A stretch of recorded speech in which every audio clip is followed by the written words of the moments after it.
Hello and welcome to another live stream review.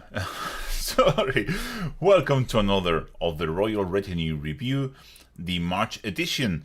And what is the Royal Retinue review? Well, this is the time of the month that I take to thank all my patrons and channel members for all the amazing support they give me reviewing their miniatures. And if you want to take part, the only thing you have to do is sign up for my Patreon or my YouTube membership for the tier Men at Arms or above, and you can submit one picture a month, or one mini, one unit, one army a month, whatever you want, but just one a month, and I will review it here, give you some tips on what I would do to make it a little bit better, so you can progress in your mini painting journey. But before we start, I always like to give some bit of channel news and also general thing how it's coming for the channel. So we're going to get into that. But first of all, I don't know if I have any Ukrainian viewers, but if I do, just know that I know you won't be watching this. You have other shit to care about, but just know that my heart and all my family best wishes are with you. Just please take care. I don't have many subscribers, so I don't want to be losing any. Just take good care and just you know that all our support is with you. And that out of the way, I had a plan to release a video for this for today, but sadly that couldn't be. You can see this lovely guy here, oops, is on the back. This video will be released as soon as I have it edited, so probably Tuesday or Wednesday. And look at that, doesn't he look good? Amazing. And apart from that, I have a video coming next Saturday. It has to be Saturday, cannot be on Friday. You will understand why it cannot be on Friday when it's released. It will be a conversion. My first conversion video. You know, Pete the Wargamer, I'm coming for you. And it will be very exciting. I will be teaching you how you can make a super simple conversion to make Prince Ariel out of plastic. So stay tuned, because that is going to be very exciting. And with that out of the way, I think it's time we join into the review. So let me just put everything where it should be. There you go. We're going to start with the first submission, and this is a very nice mini, historical mini from Paul McKay. I think Paul is in the chat. Oh, by the way, regular viewers already know this, but I cannot read the comments and do the review at the same time. So please know that if I don't answer your questions or I'm not present in the chat, it's because I cannot read. I physically cannot read the chat. I need to buy myself another monitor, but I really don't have the space. You should be here. This is a tiny space, and I have a big monitor in front of me. So with that out of the way, let's get into the review. And we'll start with Paul McKay's. And can you see the cursor? Yeah, we see the cursor. Paul McKay has submitted a very nice historical figure. This is a true 28mm, so this is tiny, really small. And there are a lot of things that I like about this. I like the vibrancy of the colors, very appropriate for the time period. I also like how he has his trousers in a cold blue and his shirt in a warm blue. That gives a lot of separation, and it's a very good thing to do when you have a lot of elements in different with the same color, to give them differentiation. So we see like a kind of a neutral white here with the plumes, more warmer, more creamy looking white for the shirt, and a colder trousers. Let me just check. I will just check if my audio is coming. Yeah, audio should be coming through. My god, there's so many things. OBS really hated me today, but we got there in the end. So my main advice here is, well, I personally don't like black lining. I know this is something that it's very common, and it was done a lot in the 90s, but you can see it in Paul's Mini. There you go.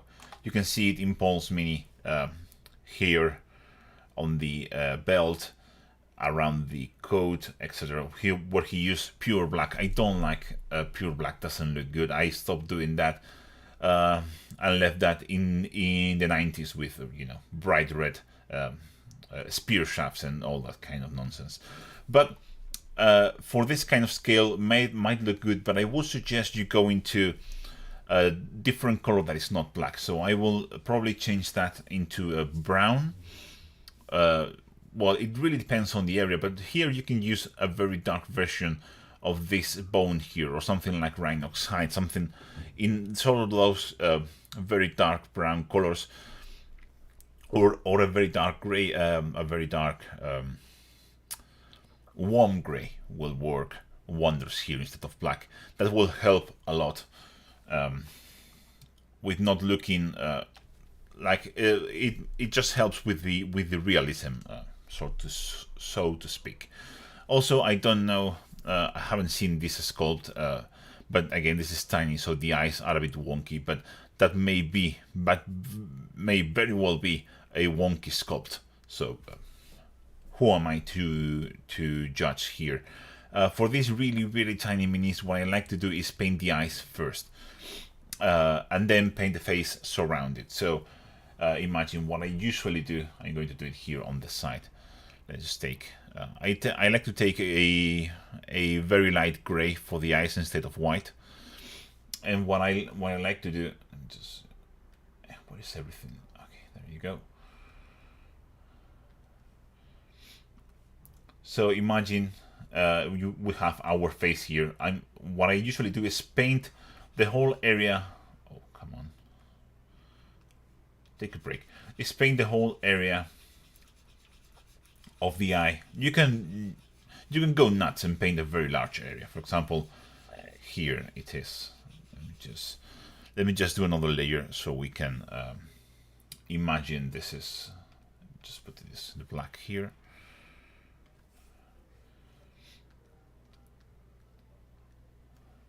So imagine the sculpt of the eye is something like this. There you go. What I like to do is, as I said,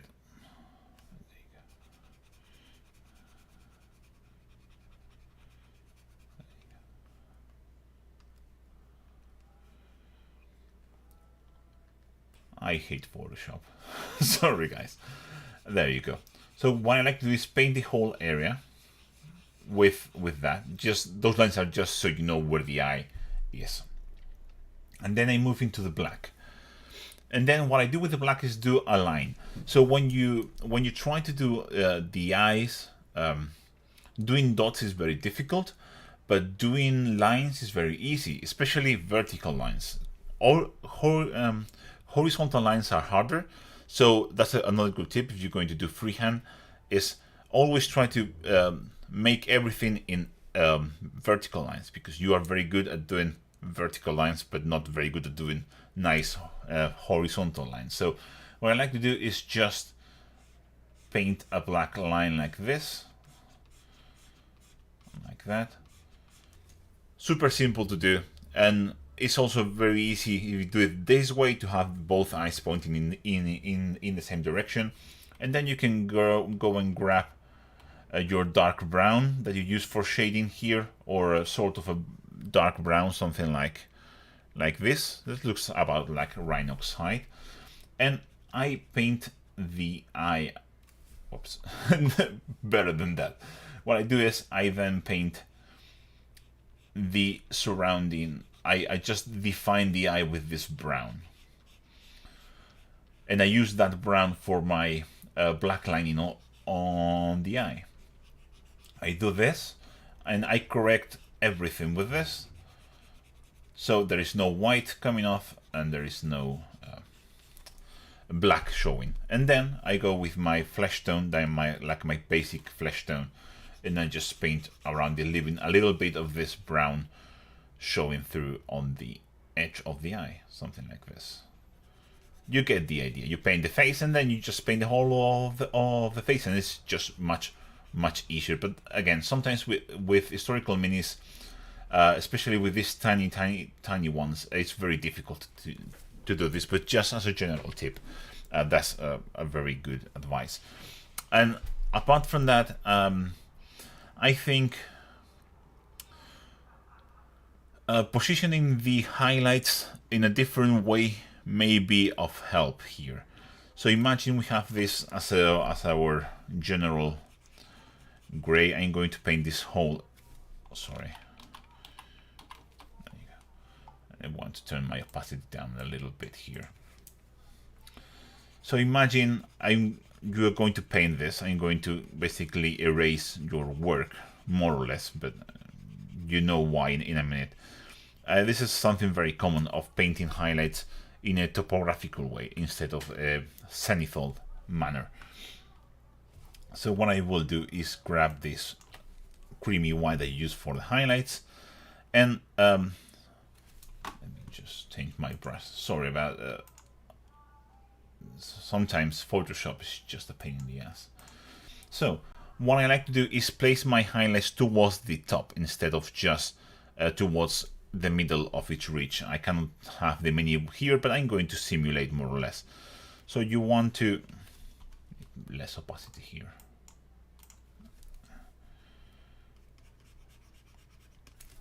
Oh, come on. Sorry. There you go. Let's see if I can do something now with this. There you go. Much better. So I will probably put like this, put it at the top of the knee, and do it like this, like this, and like this. And if you have some wrinkles here, just always at the top of the wrinkle. But generally speaking, placing your highlights towards the upper surfaces first. So your main highlight should be around there. I don't know if you can see what I'm talking about, but yeah, sort of like this. And you can go with pure white and just do the final highlights. Like this, like this, like this. You get the idea here. Something like that. So placing them in that direction in every surface. It's very difficult here to see, but you want your highlights basically there instead of in the middle. Here you have the highlight in the middle of the ridge. You want to put it on the upper side of the ridge, just like that, and like that. It's very difficult with this scale, but that's the kind of thing I usually stands out. Also try to improve and make your highlights thinner, especially on the white details, because the black details are very nicely with very thin lines, but the whites and the reds are a bit chunkier, let's just say. I will also, if you don't want to go into the pink region, which you are almost there, but not yet, I will probably increase the level of darkness on the reds. So something like this. Again, towards the lower bits. Try to reduce those here on the underside of the arm, for example, is a very good example. Here on the bottom side, as it goes down, you will be able to shade it on the underside, because it shouldn't have any highlights here realistically. It all should be around that side. But in terms of highlights, it's just pretty well done. It's just a matter of refining that technique. So because with historical minis you want to go as realistic as possible, so that's what you want, and you can go and look for Napoleonic 54 and 75 millimeter models, and you will see how they place all their highlights. They always go with that super zenithal way of doing things. Same goes with the face, for example. If you take that lighter color, let me just make this very small. The main highlight should be just against the lower eyelid, just like that. And you just should have highlights also here on that part here, which are always illuminated like that and like that. And you can go darker on the shadows on this side. Also, tiny brush. I need to make a bit bigger. There you go, something like this. And also you can add some hues. For example, you don't have any hues for the face. And I think it's a good idea to just add a little bit of pink. Oh, come on.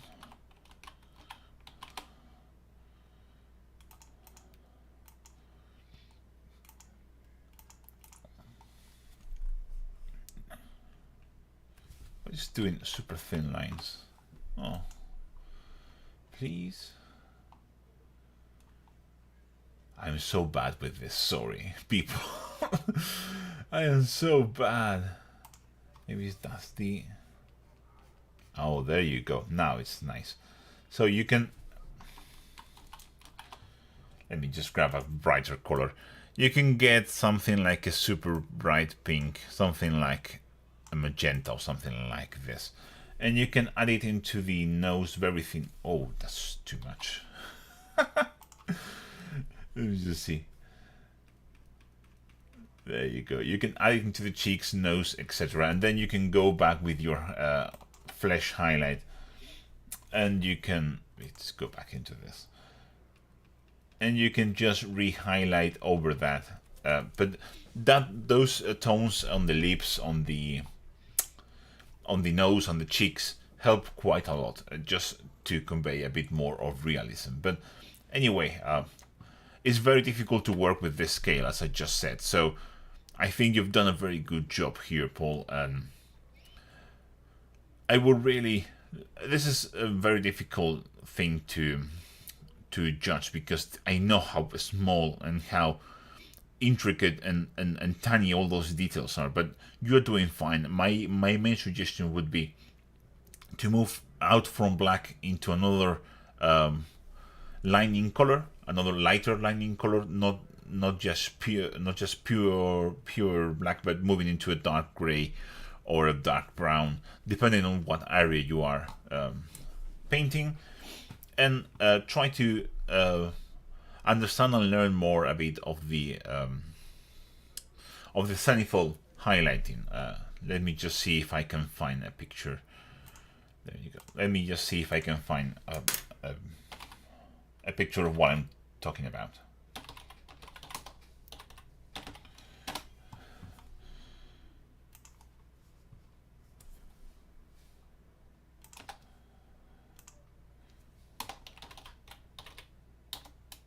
Oh, what I'm doing. There you go. Okay, here is a very good example. As you can see here, the main highlight is on the upper side, and it's super... and also look at his face. Let me just see if we can see that in more detail. I just want to let me zoom in. Crap. Well, it has to be like this. But you can clearly see how the main highlights on the face are on the extreme upper sides, and it has no highlights on the underside of his face. It's just all on the upper edges, and it doesn't look bad. It actually looks super real. Same goes for this white band. You can see how it moves from a super light cream color and just goes into dark with just the edge catching light. And same for the red robes. You can see how it goes with almost the same hue as you have used, but you can see here especially how it's super bright against...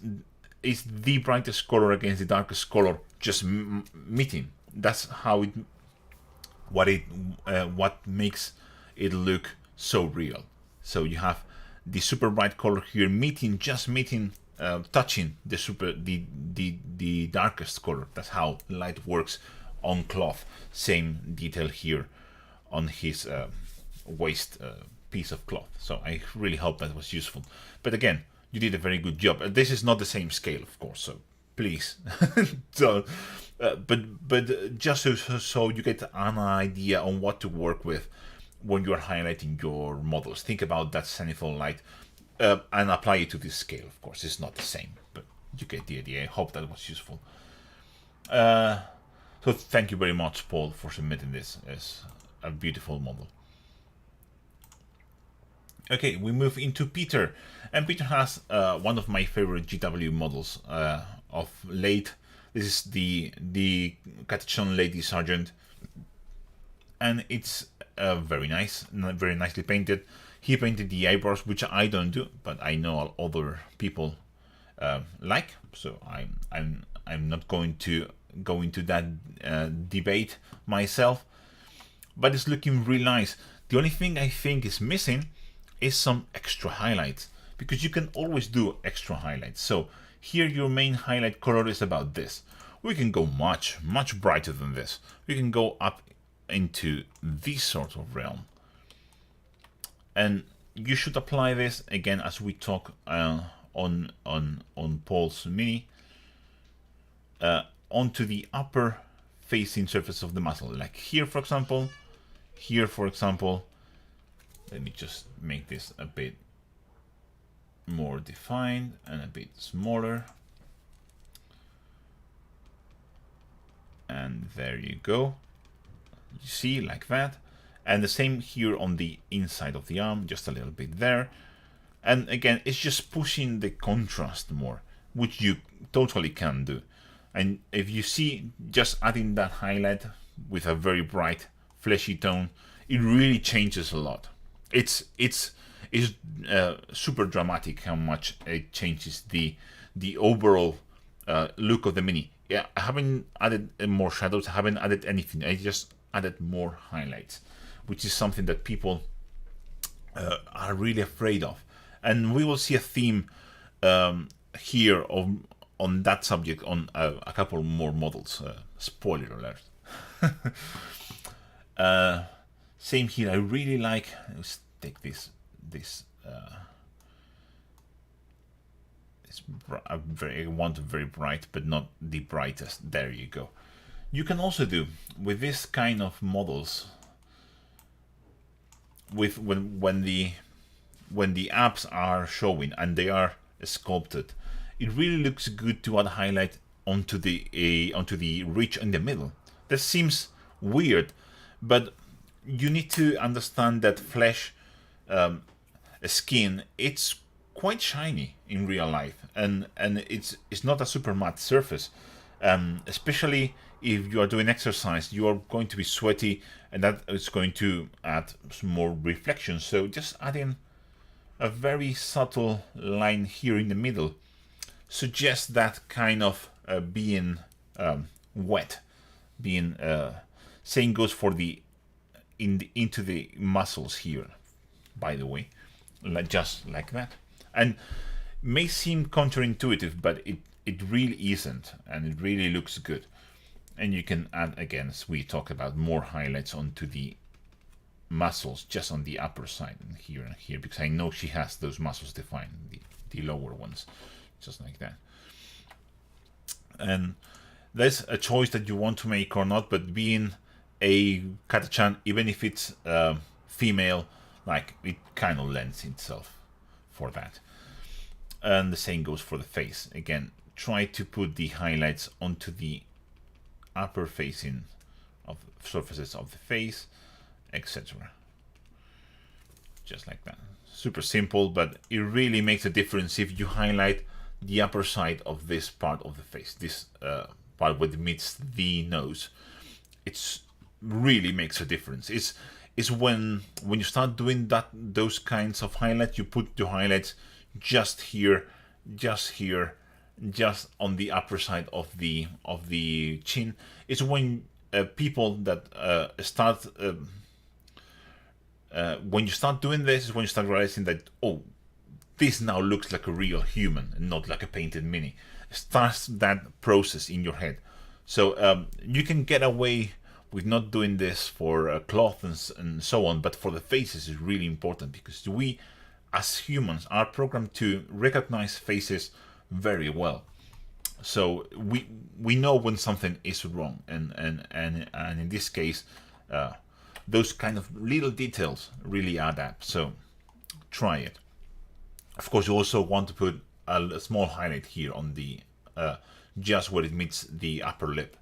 So that's also important. But taking this highlight is a kind of something that makes a real big difference, as you can see here, just by adding those more highlights there as the light hits. And the same can be said about the rest of the model. For example, here on the chest, we can up this quite a bit. I like to warm it up as I move upwards, especially for this kind of human models. I like to warm up the highlights, not just use adding white. I like to add colors that have some kind of yellow in them. So for this case, something like, whoops. Oh, sorry.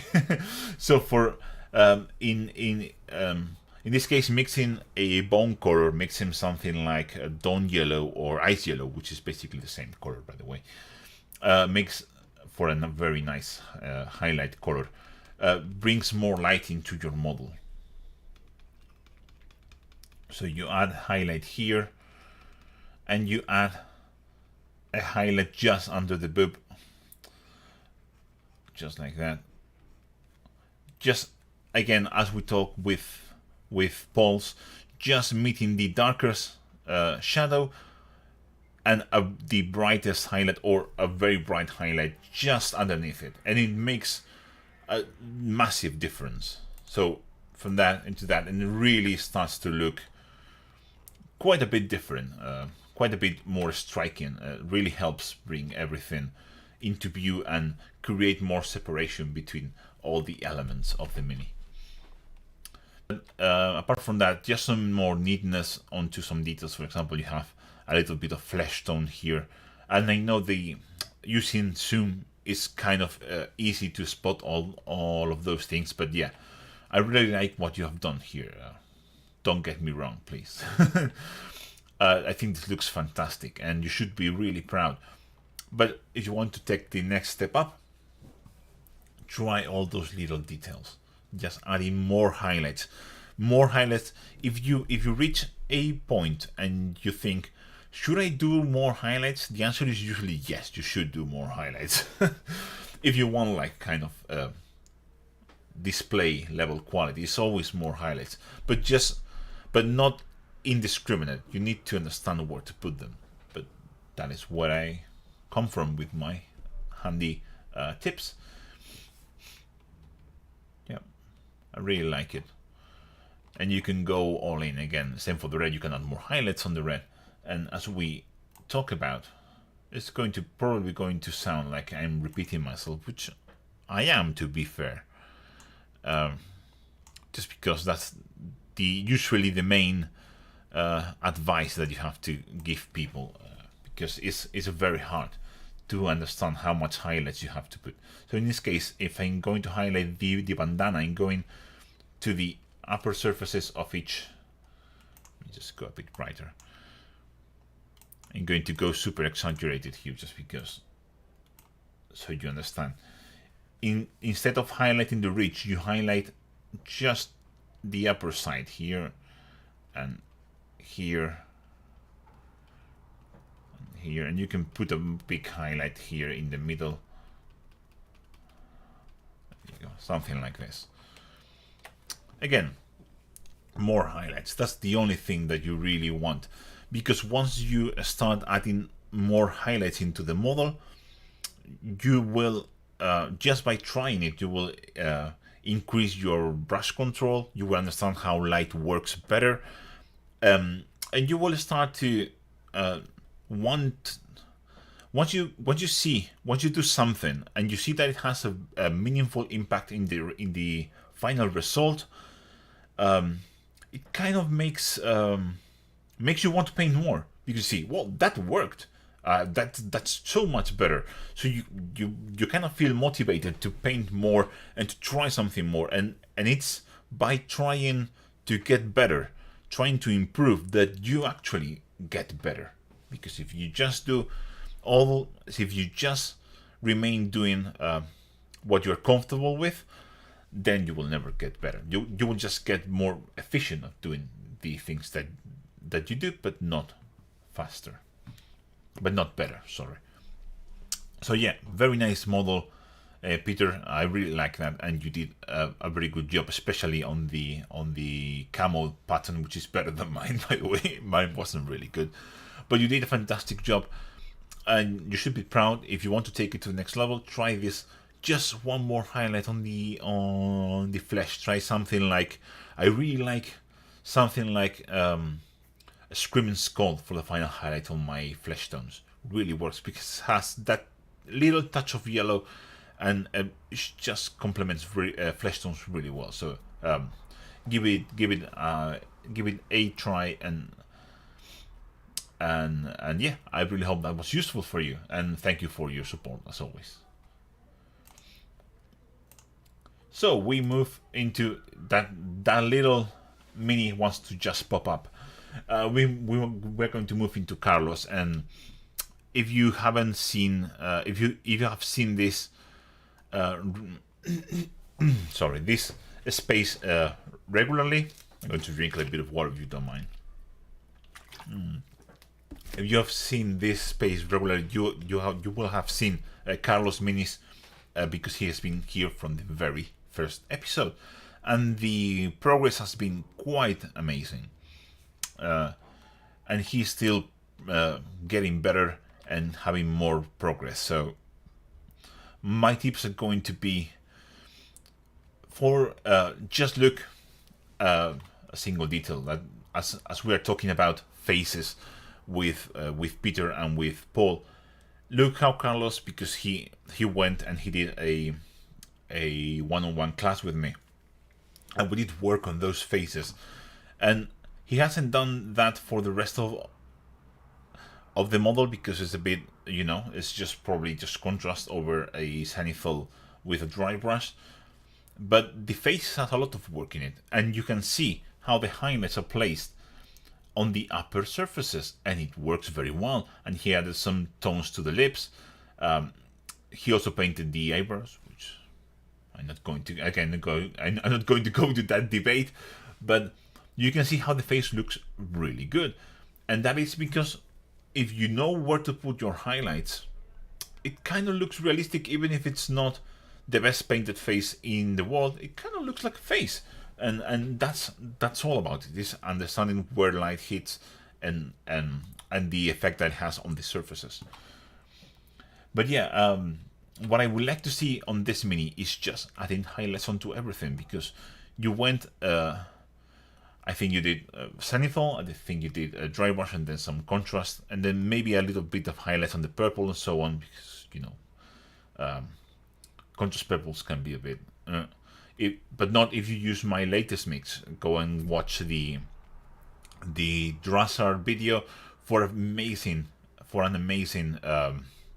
purple mix that is better than Shai's purple and Maker's purple. It's just a mix of Volupus pink and Talazar blue. Go and check it out. As for the model, I would just go and add highlights, especially if you have a lot of work on the lovely face. You want to have the elements surrounding it equally highlighted, or at least with an equal amount of work. And we can just move into, for example, things like the horns. Just cleaning them up with a highlight on the ridges like this. Just like that. I think she has a broken horn here. Same here. You can add some striations if you want, etc. But the elements surrounding the face should have a bit more work. I don't know what recipe you use for the hair, but it looks a bit too orange to me, so I will probably tone it down with something like a regular flesh shade. So I will take something like this orange brown, and I will probably do a wash with this, so we tone the oranginess off, because it looks a bit too orange for me, if I'm honest. But this just me. But yes, I think the hair needs a bit more shading.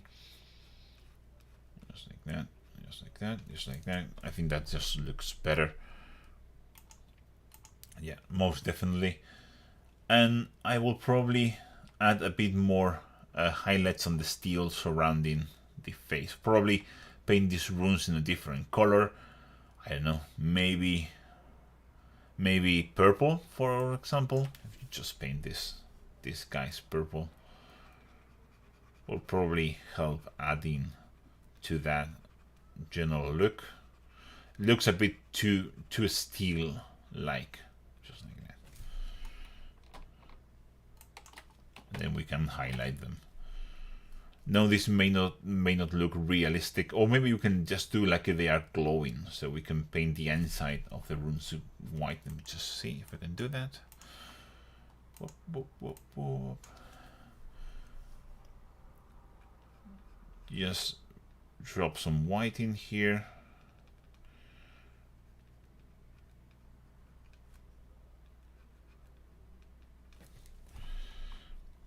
And then we can get this super bright purple and just edge highlight around them, for example. It kind of looks neat. Something like that, probably. But yeah, just add more highlights onto everything, because you haven't, and you should. I know I like to tease you with hard things, but that's a way to get better, and you can get better. Also, you maybe want to try add some weathering. Will be good for your brush control. Just add some fine lines. Also, weathering can help hide a lot of crimes and a lot of bad blends. It's a really useful tool. It adds texture, visual interest, and you can add this into all the leather. Just like that. Kind of fits the chaos theme. In the same way, you can also add a bit more striations into the wood. Make them more defined and stuff like that. But yeah, very good job. I will just probably, my main thing is just highlight this horn here, clean up all the details. As you can see, makes a big difference when it's neat.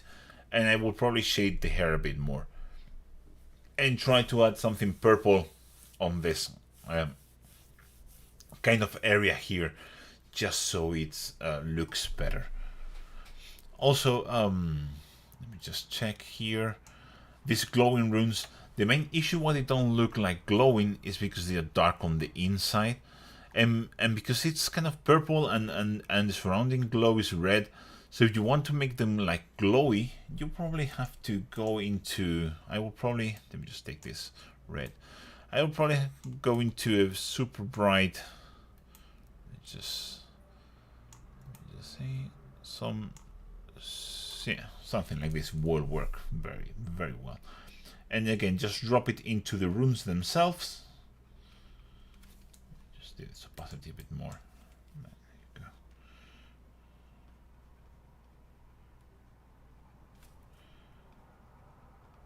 You drop it in there. You paint the runes like this, and then you go back. Let's go back to this color. And with the darker version, you can edge highlight the runes, or you can put some glow around. I have a video about this, by the way, something like this. It's not. It looks better, maybe. I think it does.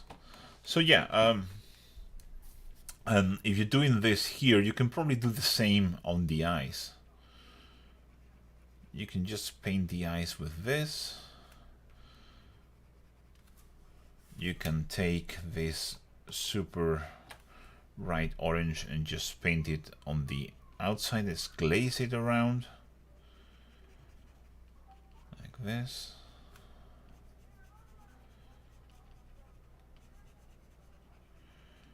This is a super rough sketch, but you know what I'm talking about.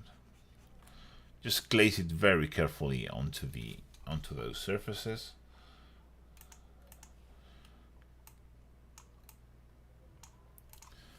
And then just move into this white color here and just do something like that. I think it will help integrate this glow, because nothing is glowing with that color in the Mini. Kind of looks a bit weird.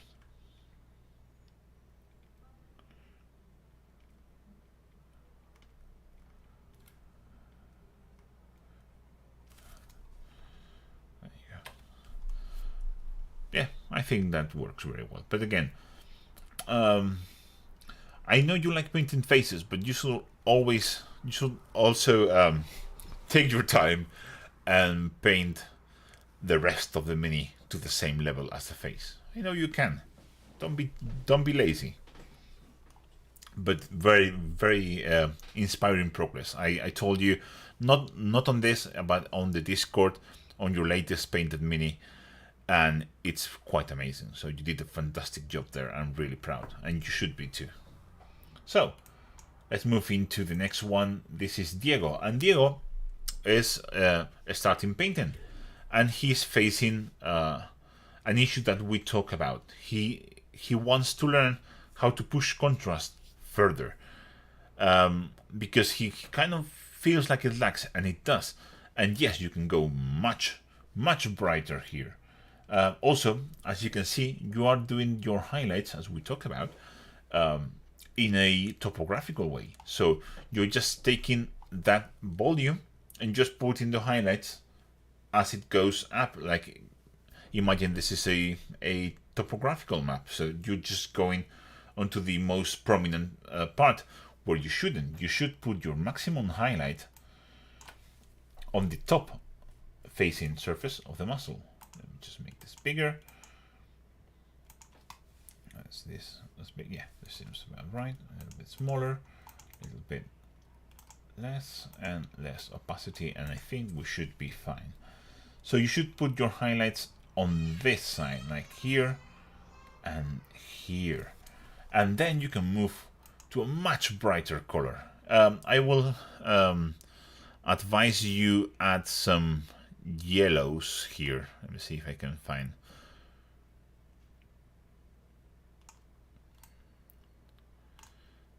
Maybe this. There you go. That looks. I like this. Maybe like this. I will suggest you take this color just here and you mix in something that has yellow, like a bone color or some sort, as we have talked about, and you can go much brighter than this.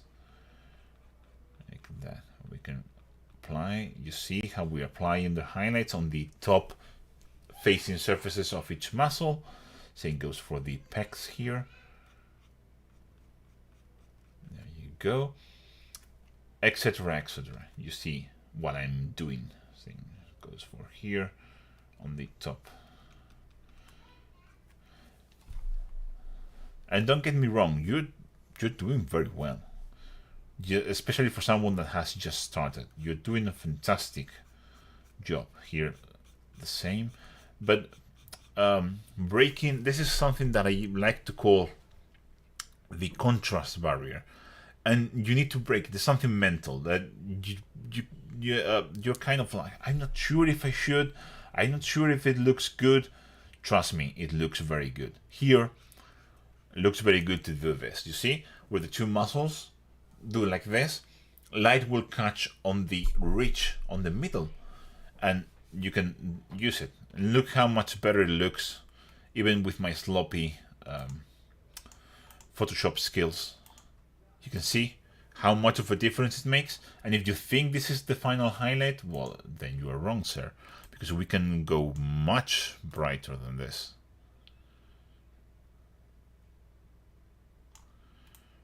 can go much brighter than this, something like this, for example. And we can use this to even brighten up more all those highlights. You see? There you go. That's starting to look nice. Something like that. Okay, a small brush here. There you go.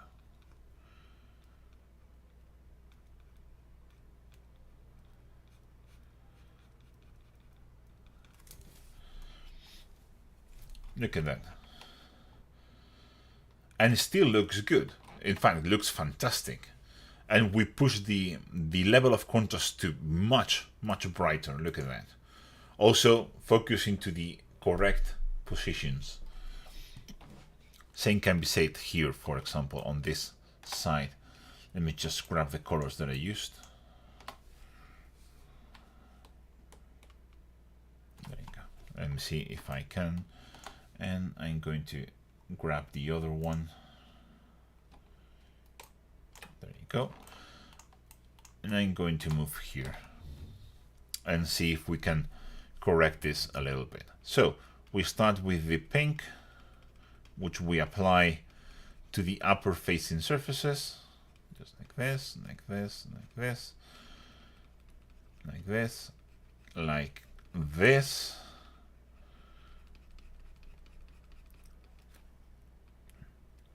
Like this, and just close to that highlight there. There you go. And we can move into the next bright highlight, and again, like that, like that, like that, like that. You need to understand that you can push the contrast to much higher levels than what your brain is telling you that it's right. There you go. You can see how massive difference it makes. You can push it more, and you can probably even push it even farther than this, but it really depends on what mood you want. Also here on the wings, you're moving from this green to this green. Look at that. Can you see that? That is not a lot. Like I don't know, can you see that? Let me see. Oh no, you can't. You don't see the tools here. Let me see if I can show you that. Oops. What are you doing? Can you see the two tools here? That's how much contrast that you are having. It's not enough. It's not enough. Oh, come on. Cooperate. Okay, I think we're back in place. So yeah, you can go super bright. Let me just. We can move into a super bright teal here, and in this case, the wings I think are it's hard to judge. They are bulging outwards or inwards. They are bulging out. Okay, so you want to put the. Let me just grab my brush. You want to put that highlight onto this side, like a lot. Just grab a bigger brush. We're going to need a bigger brush.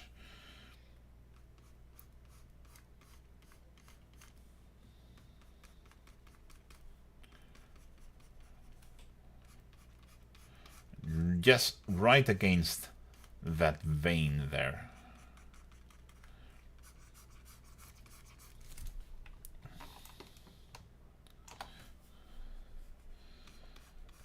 Just there.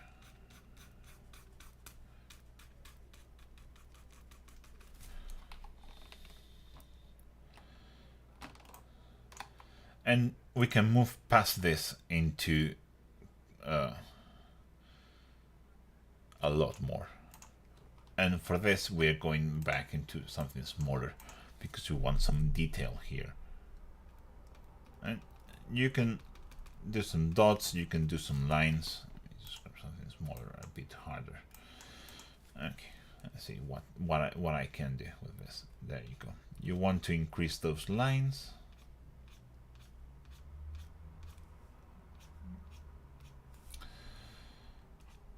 Like that. You get the idea. And something like that. I hope you can see the difference, because it's quite notable. And that's what you want. You want to break that barrier, push that, and understand you can do so much. Also, another thing that you may want to look into is not only contrast in the sense of more light, but also in the sense of temperature or hue. So for example, here on the wings we have this green and the shade is green, but if we move into a shade that is like super bright violet, like this, you can add this super bright violet shade onto the underside and use this violet shade the green instead of using this looks a bit blue to me, a bit more violet. There you go.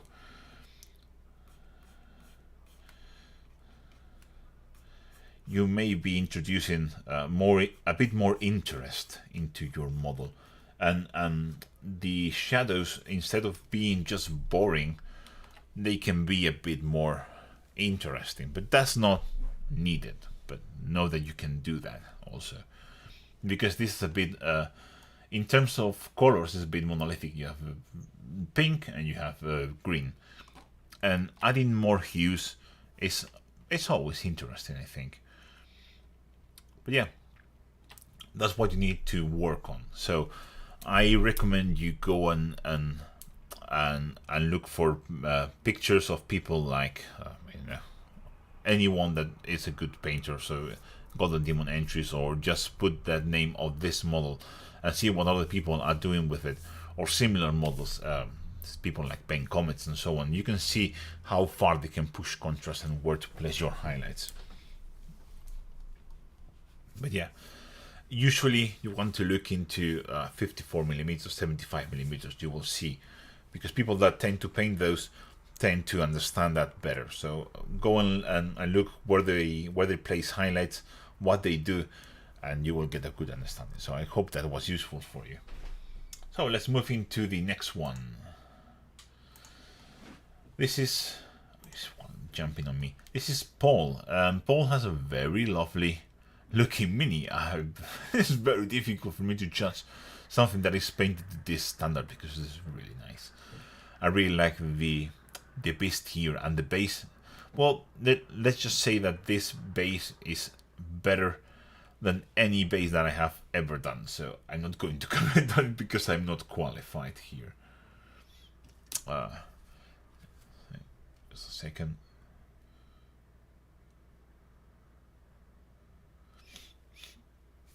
I was just looking if I had some comments that something is not working. I'm always paranoid with this. So we have a very nice model. Couple of pointers though. I really like this green details. It just pops, and painting the stitches green, I think it works very well, because it kind of introduces this green into the overall figure of the rider and not on the beast, which makes them really easy to read. That's a very clever thing to do. Very nicely done.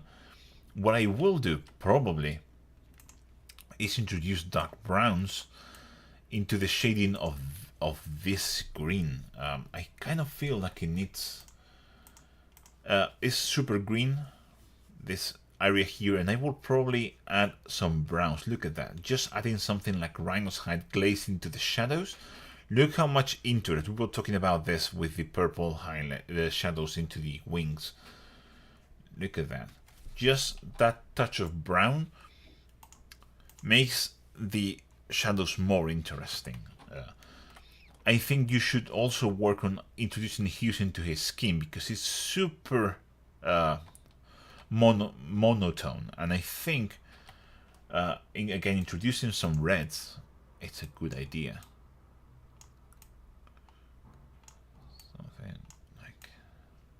Something like this, super thin, into what, I don't know what happened there, into places like the knees, the toes, maybe the ankles here. There you go. Oops. I don't know what this is twisted. Oh my god. What have I done?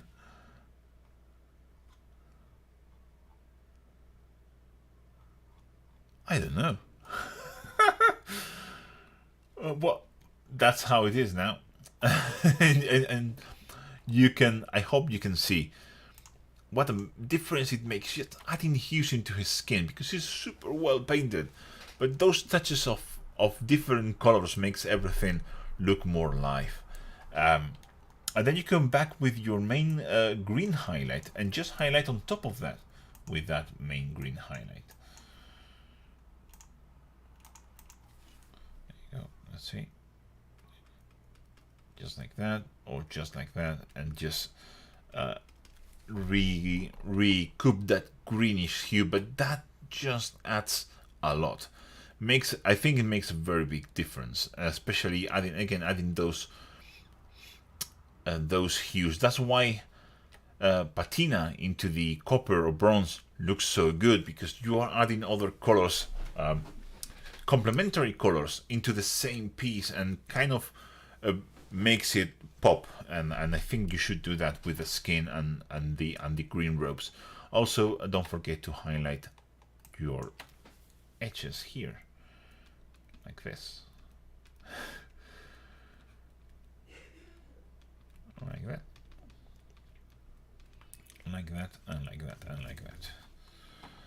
But yeah, that would be my main advice. And I know this hasn't been a lot, because this is really well painted, so I'm not really sure I can say much apart from that, but I think it looks fantastic, and I think you should be proud and try that, because I think it's going to improve how your orcs look quite a lot. So thank you, Paul.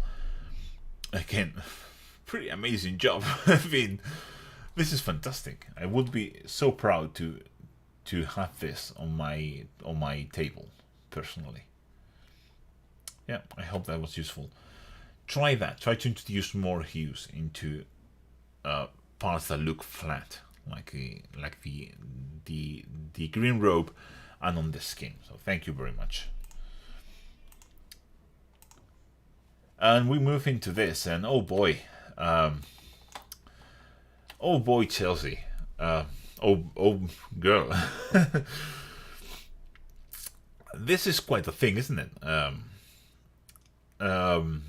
Yeah, I don't know what to say, but I really think this scale suits you very well. That is also a thing. Some people are more suited to smaller scales, other people are more suited into larger scales, and I think this scale works very well for you. Because this is quite astonishing. This is the best thing I've seen you painted, for sure. Like 100%. This is quite stunning. This is better painted than some busts that I saw when I was younger, like in the early 2000s and so on. Like by high level people. Yeah, the NMM is pretty much perfect. That's it, basically. That's good NMM there. Very nice. I really like it. It's a shame that you didn't do the gold in NMM as well. I would have liked to see that, but it looks fantastic.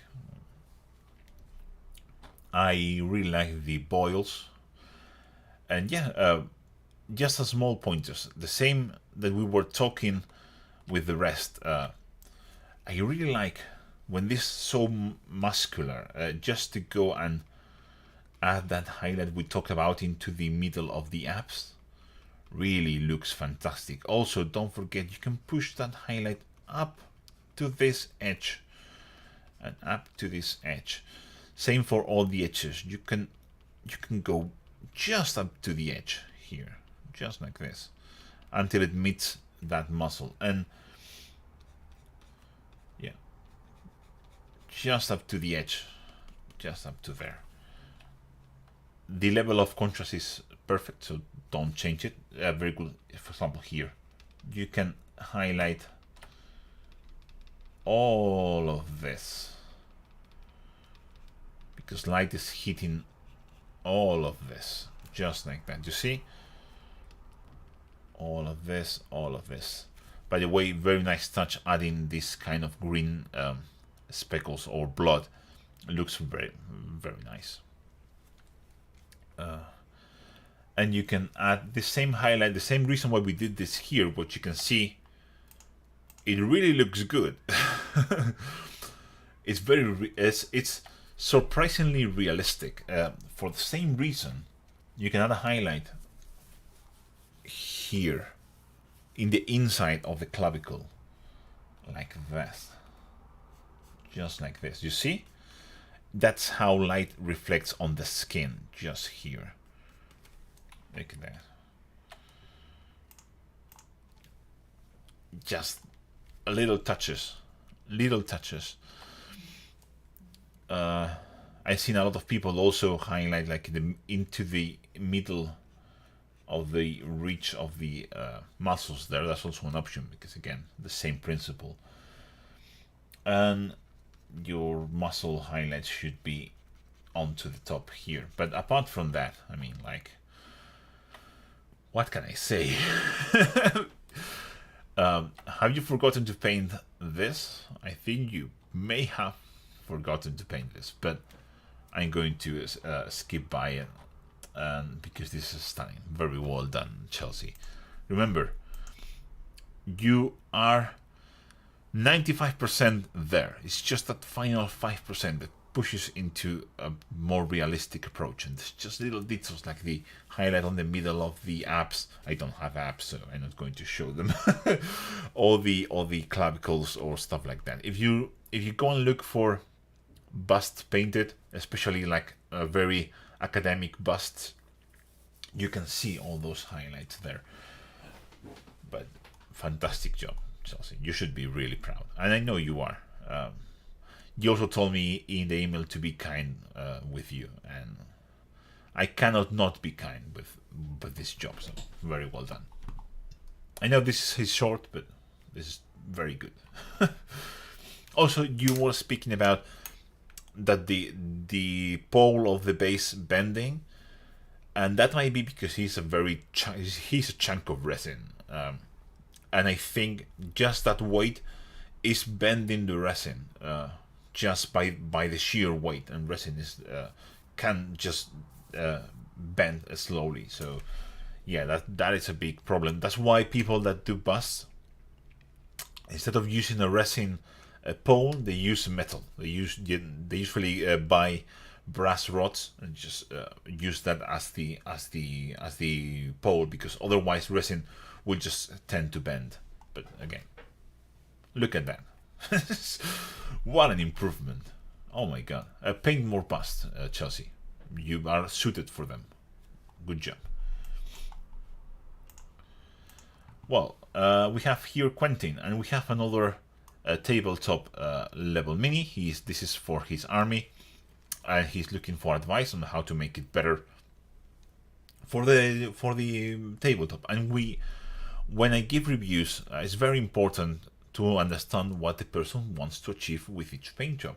In the case of Chelsea, that was obviously a display model, and she wants to step up her game. And in the case of Quentin, this is a tabletop mini, and he needs to be able to paint them fast, efficiently, and quickly, so he can field a wholly painted army, which is a dream for all of us. And I think we can all agree on that. So we need to understand what we can do in order to achieve that easily. So thing that he had done very well is establish the main gradient on the purple armor with an airbrush. Fantastic job. That's the way to do it. Gives a lot of impact. That element here looks fantastic, attracts the eye really well, and it should, because it's beautiful. My main advice here will be, I will probably try to highlight the beast more, and I will shade the gold. You can see here that the gold is just painted gold, shaded. Take something like Raglan Flesh Shade Gloss and just apply it, because you want this to be shiny. He's an elf, so you don't want to dull this down. But take something like, again, Raglan Flesh Shade Gold works super well. It saved one of my paint jobs. It really did, by the way. I wasn't happy with it. It was looking super flat, but I didn't want to lose any highlights because it had some highlight work. So someone online advised me, just drop some regular flesh shade gloss, and it's not going to dull down the highlights at all. It's just going to flow into the recesses, and it's going to draw super dark there, and it worked like a charm. It's a fantastic paint. So just apply that onto the gold areas. To add more definition, let me just see if I can show that to you. But it's not easy because I cannot really replicate a wash, but just adding a bit more definition into the ridges of the gold details will make them stand out much better. You don't need to do highlights even, you just need to apply it onto the, you can probably script on the trim, don't shade the trim, but this kind of elements, like this, the sword-hilt, this, the hilt on the spear, the sword, scabbard, sorry, those, the jewels on the horns and on the beast and stuff like that, I think that will benefit quite a lot. Also, I think the beast needs more highlights. Let me just grab this brown. I think this beast needs more highlights. How you can do them efficiently? Probably you can't, because you have already airbrushed the main body. So this is you can't do a super quick dry brush or anything, because you're going to mess everything up. But you can probably skip with a nice quick dry brush on before you paint all the other details. So you have the armor airbrushed, and you can paint the brown body, and you can just do a dry brush over the top here. So for example, with this kind of fleshy hues, probably can work very well. If you add a bit of dry brush into these areas, all the hairs will pop up. I cannot do a dry brush with a Photoshop, but if you dry brush that very carefully and then you paint all the other details, you can escape all the cleaning. You won't be able to dry brush, for example, in areas like this, obviously, but you can dry brush the tip of the paws here to give them a bit more highlight. You can dry brush all of the tail, especially concentrating the dry brush towards the tip, so you can make it lighter. Same for the paws. That can be another thing. You can add color variation into the beast, onto the paws and onto the tail. I think that looks pretty good. There you go. There you go. Looks like a real horse. There you go. And here on the hair on the back, because you can probably catch the back here with your dry brush very easily, without damaging the other bits quite as much. And I think just adding a bit more color. For example, can we try and introduce some grays? I don't want this to look like a cow, but you can probably paint the end of the tail white if you want to introduce something like different, just like that, something like that. You get what I'm trying to say.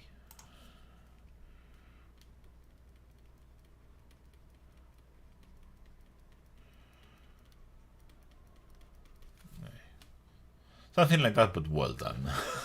You get what I'm saying. So adding more colors. Also, the cape, I think the cape can be a very good place.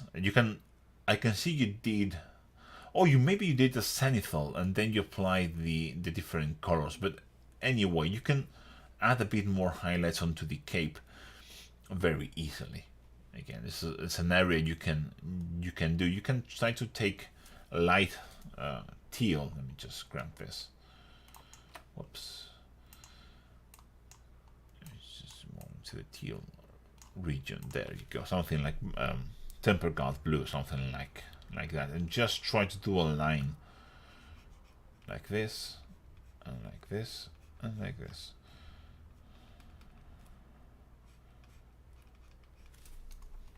Just to emphasize the easy to pick details. You don't need to do that with complicated things, but the easy things to do, I think they will work very well. And again, shade all the gold areas with something like I highly recommend regular flesh shade gold,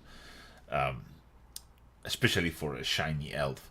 And then just highlight the beast before painting all the other details, and then paint all the other details and finish it, and it's going to look amazing. Try to introduce one white paw, for example, or a white tail. Stuff like that will make it look very nice.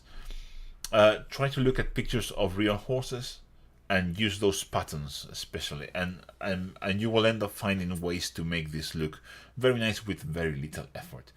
So I really hope that was useful, Quentin. It's always difficult to give advice for tabletop because you need to be efficient. That's the most important thing. And by the way, I will be super happy if I am fighting against an army that looks like that, by the way. So you did a good job. The most important thing is having everything painted, because a painted mini is always a good mini. So great job. This will have to wait a little bit more because we have Andy B here with an Orruk, quite good looking Orruk, very clean, and he wants advice especially on the NMM. Yeah, I know NMM can be difficult, but just look at Chelsea's mini and you can get a little tip on what to do. I will probably, you need darker bits like all the shadows need to be darker, and all the because I think you are quite well in terms of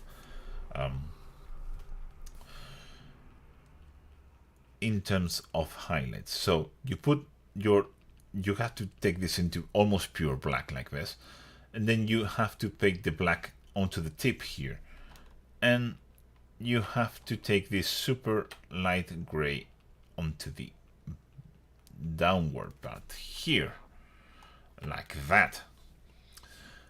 You see? Bright next to dark, bright next to dark. That's the key of NMM. And of course, always edge highlight stuff, which I know is a pain in the ass, and I know everyone hates it, but it's the truth.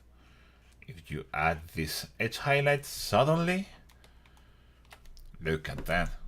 From that to that. That's the main trick here. And for these horns, if you're going to put your bright spot in here, you need to go with a very dark color, and I will probably put super dark up here and underneath this bolt, like this, like that. And then I think you can see where this is going. I can do this, but maybe you can't. But this is what sells the effect. Highlight there, and boom, now that looks like metal. More contrast, secondary reflections well placed, and you move from a grey blob into a metal rivet. I know this is very difficult, but this is the kind of thing with NMM. It is very difficult. And again, you have too much gray. Look at this weapon. Too much gray. Everything is gray. Don't be afraid of going with black. Let's put this bigger. Let's turn this down. And just darken it up. Darken it up a little bit onto pure black. And then we move into the super bright gray. And we can do a highlight here, here, here, and here. And then we go back to a super tiny brush.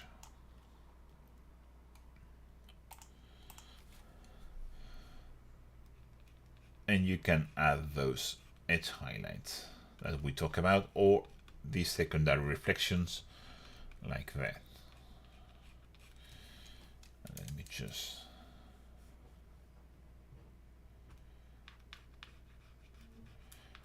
I just went over the edge here, but there you go. This is not perfect, but it's definitely an improvement. You need more contrast. We have to be much more aggressive, and you need more black, generally speaking. I'm going to do the sheen here, so you see what I'm talking about. We take the super bright gray, and we're going to apply a bright highlight here, all across this side, like that. There you go. Now we're going to go and take black, and we're going to do this other side like this. Like that. And then we go back to our bright color and we add the reflection like this. Brighter.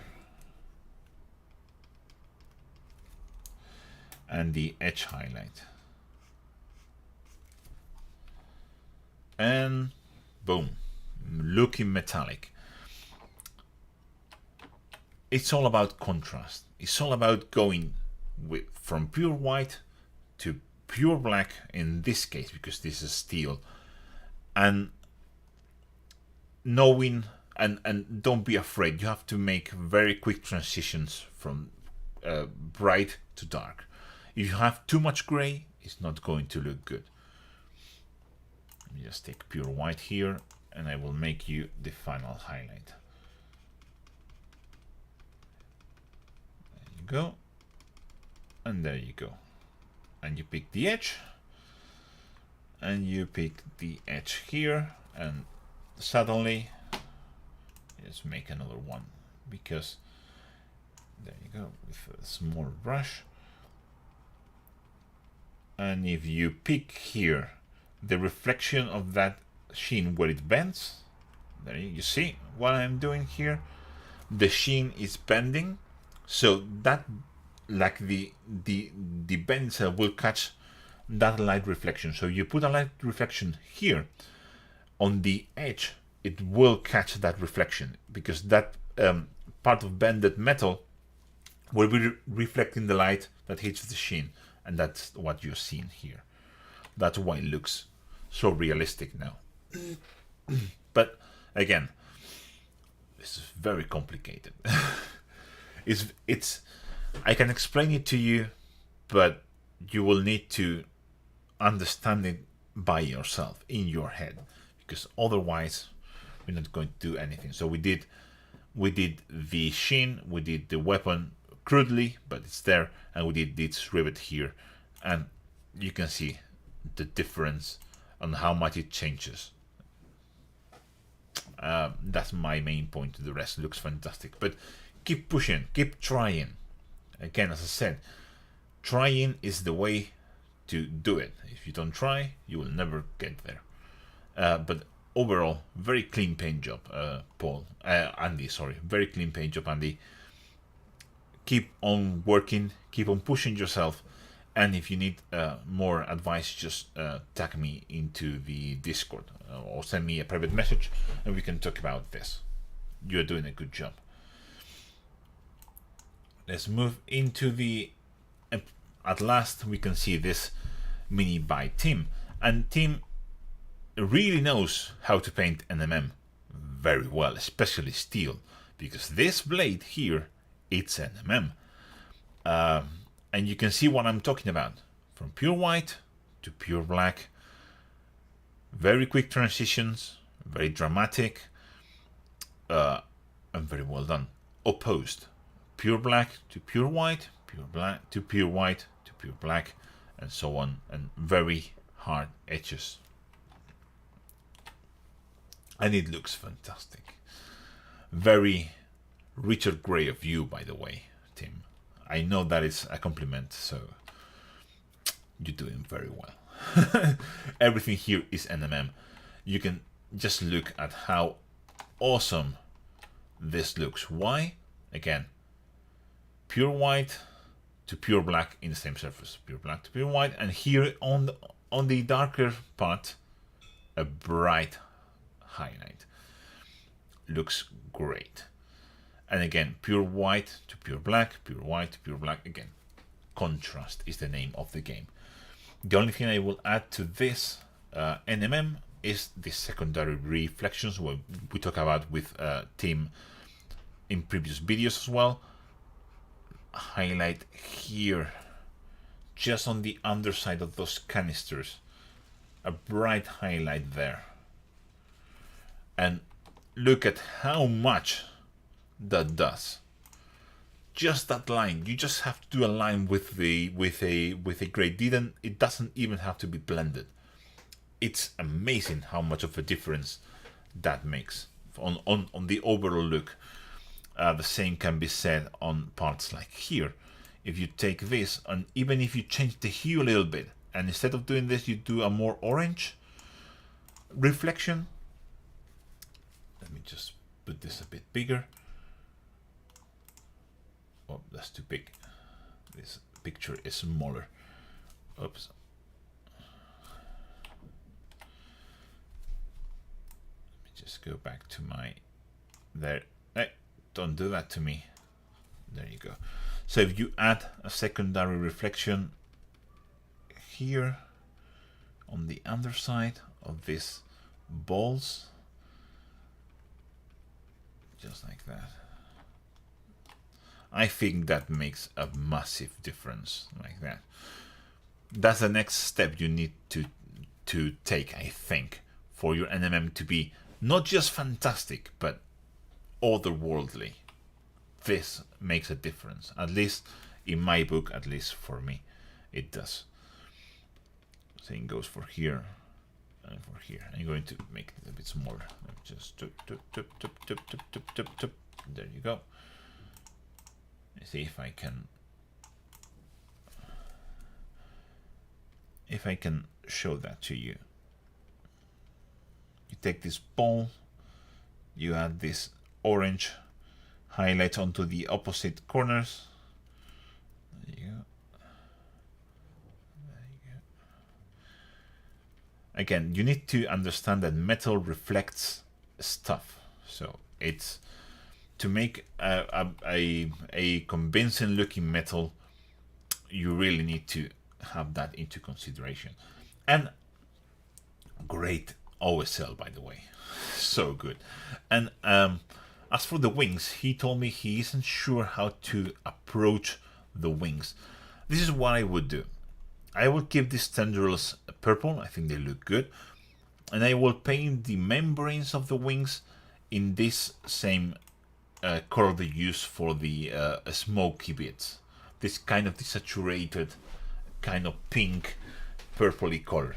And I think it's going to be awesome. And once you have all of that, add some green hues onto there, some green glazes to incorporate all the details like the armor. So you'll have this desaturated purpley pinky color, the purple, the bright purple tendrils, and then just some glazes of some of this military dark green this more yellowy green, just some glazes of that.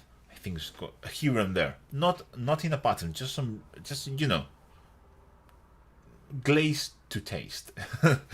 But yeah, and try to introduce the secondary reflections theme, because it's really, you are such a good painter. You just need that final push into your NMM to be outstanding.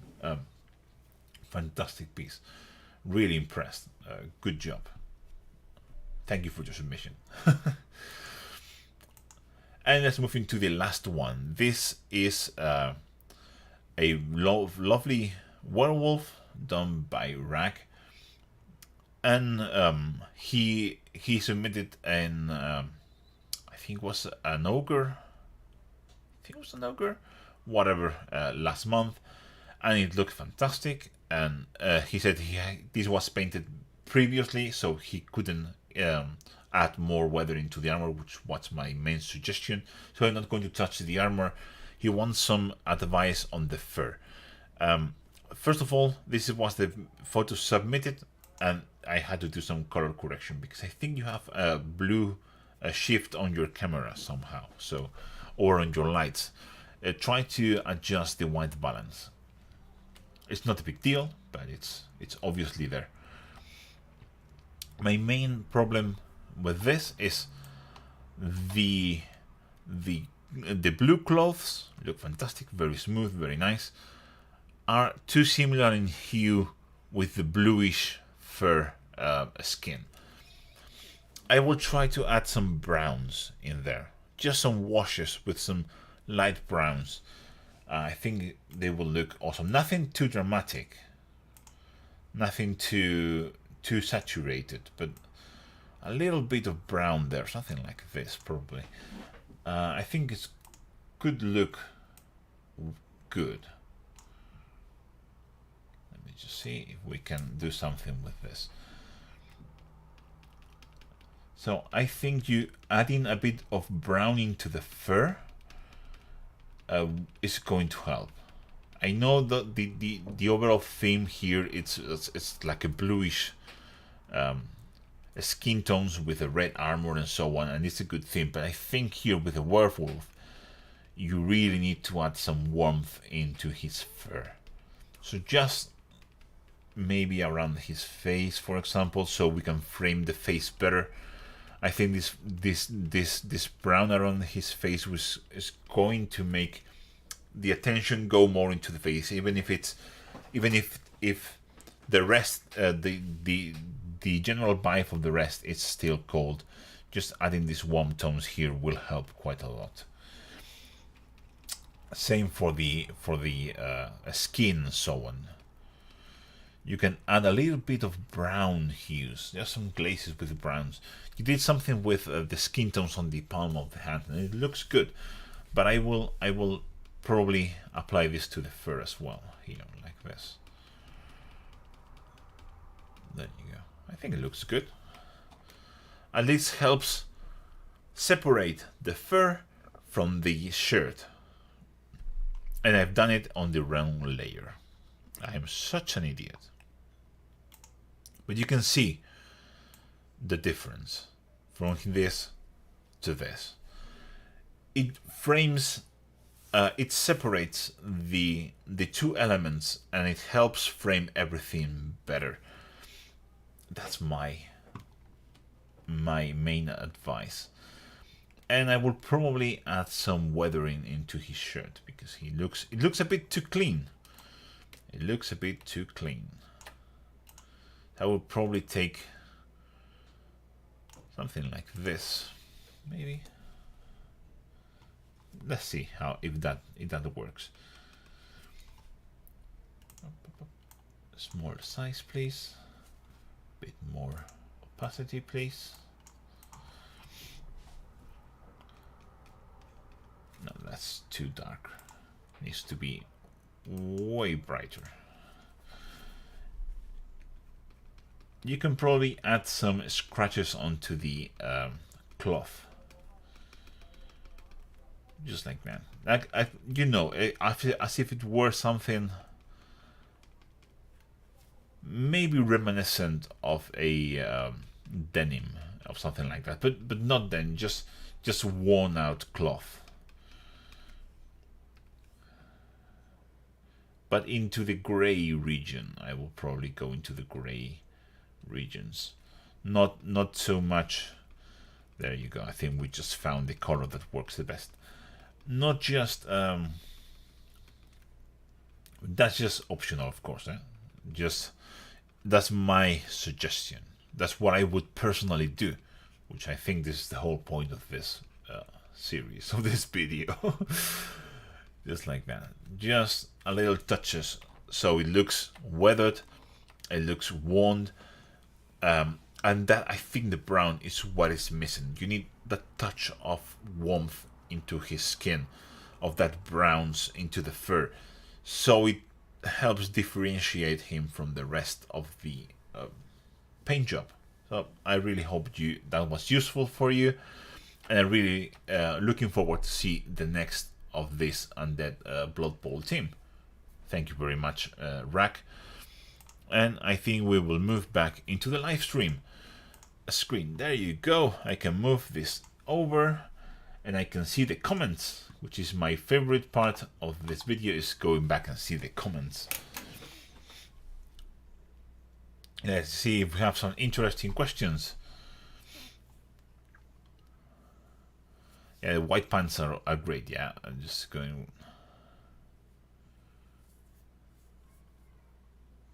I think this is Diego, which is commenting low, didn't know that the review was on a video. Yes, in the review, it's on a video. So everyone can see what you've done. And you can see it live, which is also much more exciting. We say Jibadia. Boom. I love your content. PS, can I buy your YouTube channel for $38,001? No, the answer is still no. By the way, if you don't know this, I got it's obviously a scam.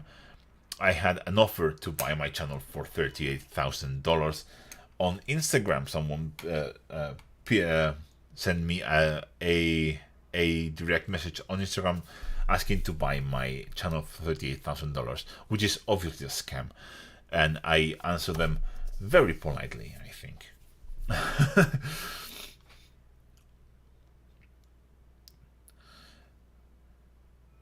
And Paul McKay, very interesting, useful. Thank you. I really glad that you like it, Paul. Being public and being on video and live, it can feel a bit threatening, but don't be. I'm always kind, and I'm always fair, and I always try to judge each one to each level. So probably suggesting things that the next step to do to step up from where you are. I'm not going to try and give you advice or like a crystal brush or heavy metal level, just because it makes no sense if you are not even near that level. But yeah, don't want to feel embarrassed. You shouldn't be embarrassed. The only contrast is on the leather. Awesome. The heritage bad lining. We was talking about Charlie Carlos Mini. That was the Dark Oath lady. Would look pretty good to me.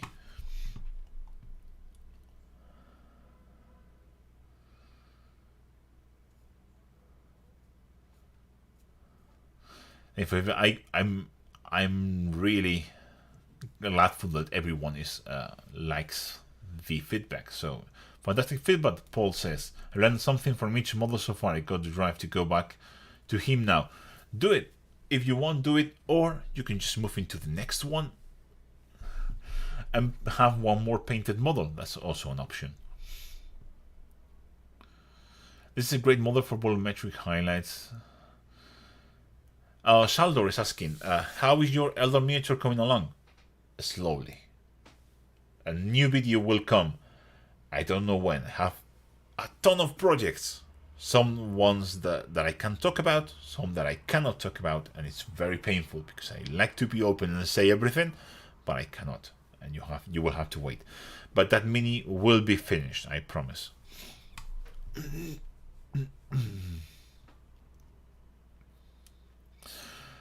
Chelsea says about his orc, that's too chicken to do golden MM after the last time. Yeah, forgot about that here, ban until today's video. Yeah, it's backward. Yeah, try change the resin pole for a piece of brass. It really worth it. Otherwise it will just keep bending more and more and more with time. Yeah, and apparently everyone is very happy. Thanks for the advice, Juan. I'll give it another go. Oh, that is Quentin, but I cannot see your name. Your name is just a space. Okay, hello Quentin. Well, comparison to Richard Gray, yeah, Tim has been. His NMM, I think, is highly inspired by Richard Gray's, because I think he told me once in a email, but it really looks very similar to what Richard Gray likes to do. It's very striking. Oh, Lord Miniatures, welcome to the channel. You are happy you find my channel. I'm happy that I have you here. It's glued. How do I get it off? You will have to chop it. What I would do probably is very carefully. I take some gloves, so you don't put your skin doesn't touch the painted surface, because your skin is abrasive. Skin is very abrasive. So put some rubber gloves, very carefully hold it, and just take some side cut or something and just snip it off, and try to clean it with a sharp brush, with a sharp knife, with a sharp scalpel, something, so it's flat. Then just drill a hole. You will have to do this very carefully, and again, holding it with a rubber glove is the preferred method. Then just drill, glue the brass rod in. Again, on the base should be easy. The base is just black, so it's easy. Just cut it flush, drill a hole, put the model in, and then just glue it and let it dry. So the glue is fully dry, and then just paint all the rod black if you want, and just knit up all the part on the back, which should be black anyway, so it shouldn't be too much. But yeah, it's not an easy solution, but it's the only solution if you don't want him to go with time. Liam, love your bits, one. You managed to get me to paint colors other than blue. I'm really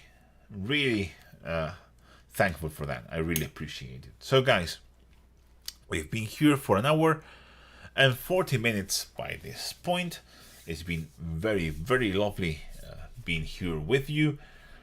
Thank you all for the time spent with me. Thank you all of my lovely Patreon channel members for submitting these amazing minis. And if you want to take part, no, you have to submit. You have to subscribe to my Patreon or be a channel member on the level of Menatams or above, and each month you can submit a mini for this review if you want. Or if you don't want, well, and if you cannot submit a mini for review, or or if you cannot support me in an economical way, which I totally respect, but you still want your minis reviewed by a panel of experts, go to Facebook and join the PMP, the Painter Motivating Painters Facebook group, and once a month, you will be able to submit a mini and a panel of experts will review it. That used to be done by Vince Venturella, but he stepped down of that charge, but a group of people took his place. So if you want that and you don't want to pay me, do that. And if you would like to support me, you know what to do, and I would be really glad that you did. So thank you all very much for watching, and I'll catch you in the next one. Bye.